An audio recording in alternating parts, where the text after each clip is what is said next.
Did you know why your mouse is called a mouse? Your computer mouse isn't just called a mouse for fun. Back when it was first invented, the device was small, round, and had a long cord sticking out. The inventor thought it looked exactly like a mouse with a tail. And just like that, the name mouse stuck.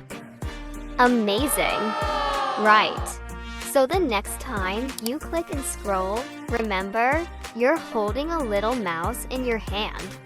Stay tuned to Absolute Kids for more quick tech facts.